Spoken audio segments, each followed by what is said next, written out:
বাচ্চা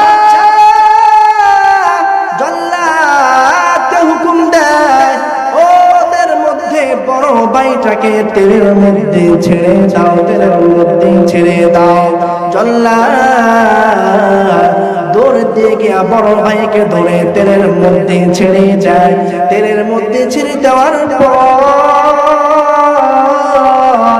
বাকি দুই ভাইকে বাচ্চা ডাক দেয়া বলেন, ও দুই ভাই, তোমরা এখনো জীবিত আছো, এখনো তোমাদের সময় রয়েছে, ঈমানকে ছেড়ে দাও, না হয় তোমাদেরকেও এইভাবে তেলের মধ্যে ভেজে ফেলা হবে।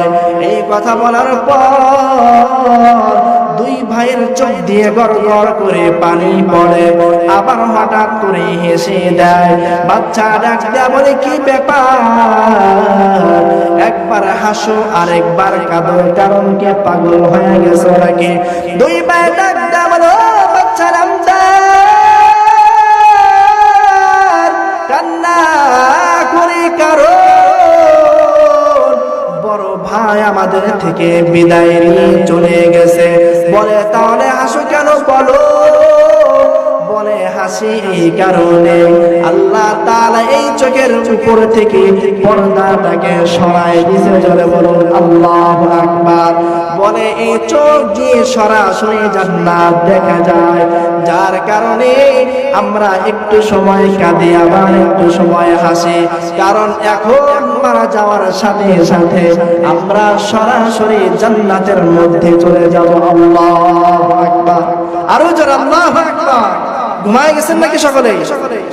একবার তাকবীর দিয়ে দুনিয়ার প্রত্যেকটা মাখলুককে দেখায় দেন যে আমাদের ঈমানের তেজ সাহাবীদের ঈমানের মতো যতক্ষণ না হবে, এই কণ্ঠকে কোনোদিন কেউ দাবিয়ে রাখতে পারবে না। নারায়ে তাকবীর। আরো জোরে নারায়ে তাকবীর। যারা ইসলামের এই আলোকে বন্ধ করতে চাইবে, যারা ইসলামকে সমাজ থেকে দূর করতে চাইবে, যারা সমাজের মধ্যে শিরক প্রতিষ্ঠা করতে চাইবে, যারা সমাজের মাঝে বেদাত প্রতিষ্ঠা করতে চাইবে, এদেরকে শরীরে এক ফোঁটা রক্ত থাকতে এদেরকে কোনোদিনও ইসলামের বিপক্ষে একজন মানুষকে নিতে দেব না ইনশাআল্লাহ। আল্লাহ তাআলা তৌফিক দান করুন। সকলে বলে আমিন। তিন ভাইয়ের মধ্য থেকে এক ভাইকে তেলের মধ্যে যখন দিয়ে দেওয়া হয়,